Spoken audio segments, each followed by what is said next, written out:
cher ami, à ta nouvelle voiture, va. Ouais, la meilleure sportive de son temps, mec. Renault 11 Turbo. Mais qu'est-ce que tu racontes? Qu'est-ce que tu racontes là? La meilleure sportive de tous les temps, un Renault 11 Turbo.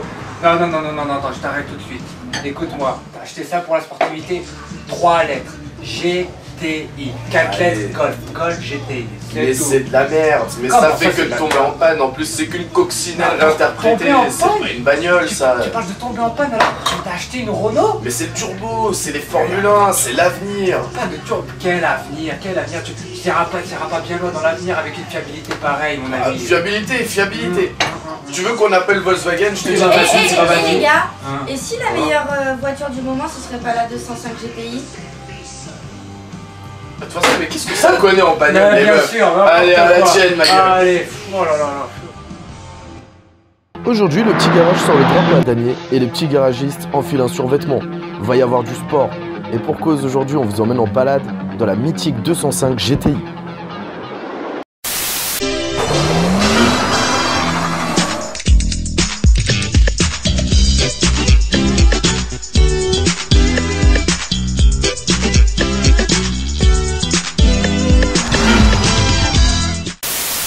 En 1984, déjà beaucoup de petites sportives, dites GTI, sont déjà disponibles.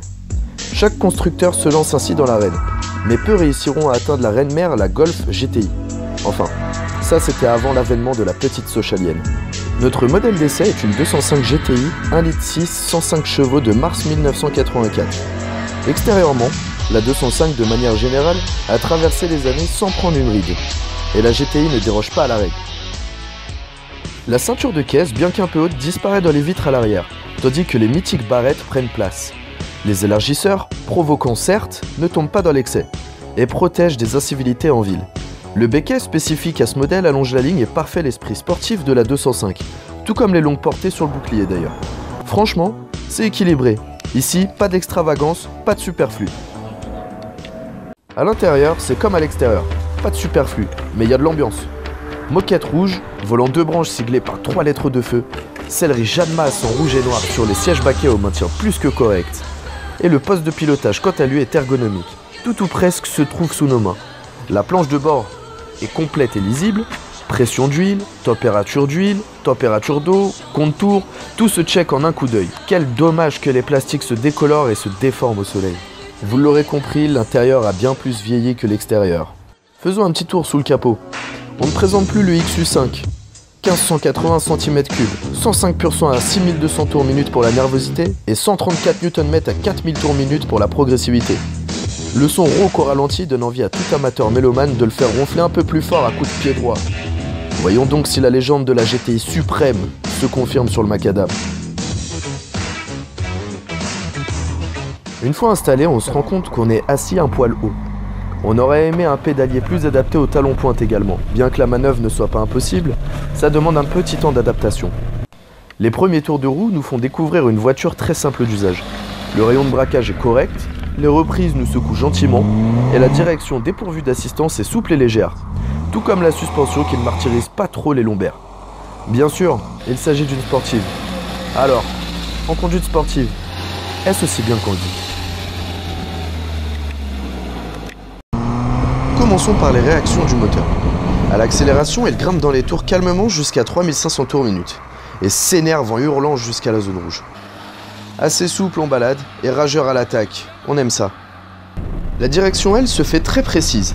Il est très simple de placer la voiture en entrée de virage. La 205 a en effet une soif insatiable de courbes. Soif que l'on retrouve dans le châssis. Le train avant ne connaît pas le sous-virage et les pertes de motricité sont très rares. Le train arrière, quant à lui, est la définition même du mot fun. En appui, lâchez les gaz, le cul part. Reprenez les gaz, il revient. Les initiés apprécieront, ça c'est sûr. La boîte est quant à elle bien étagée. Et la commande typiquement Peugeot. Engagement franc, passage sec, débattement court et précision sont à la carte. Ici, seuls les freins peuvent surprendre. Une attaque forte à froid et un nez qui ne plonge presque pas. Mais à chaud, les tambours bloquent facilement, et ça peut en surprendre plus d'un. C'est vif, c'est nerveux, et c'est surtout diablement fun à piloter. En résumé, la légende est presque vraie. La 205 est fiable, économique, polyvalente et très amusante à conduire. Produite à 294 500 exemplaires, à l'époque les clients ne s'y étaient pas trompés. Bien sûr, aujourd'hui il en reste encore assez pour pouvoir choisir votre 205 GTI. Prenez votre temps. Mais je ne la conseille absolument pas à un jeune permis, car ici l'expérience à haute vitesse peut faire la différence entre une super balade ou un drame. Les ruades du train arrière de cette 105 chevaux peuvent surprendre, mais une fois assimilée, c'est que du bonheur. En gros, la 205 GTI est parfaite sur... En fait, elle n'est pas parfaite, elle est parfaite sur aucun point, mais c'est un compromis parfait de tout ce qu'on aime. Et à son volant, on comprend mieux pourquoi cette star des années 80 est devenue l'icône des Youngtimers aujourd'hui. Et voilà les amis, c'est déjà fini pour aujourd'hui. On quitte l'année 1984 pour revenir dans le présent. N'hésitez pas à émettre un avis ou un contre-avis, ça peut toujours aider un passionné à se décider. Un grand merci aux propriétaires de cette 205 d'origine, des ampoules jusqu'aux essuie-glaces. Et quant à nous les petits garagistes, on se retrouve très bientôt pour de nouvelles aventures. A très bientôt et bonne route à tous.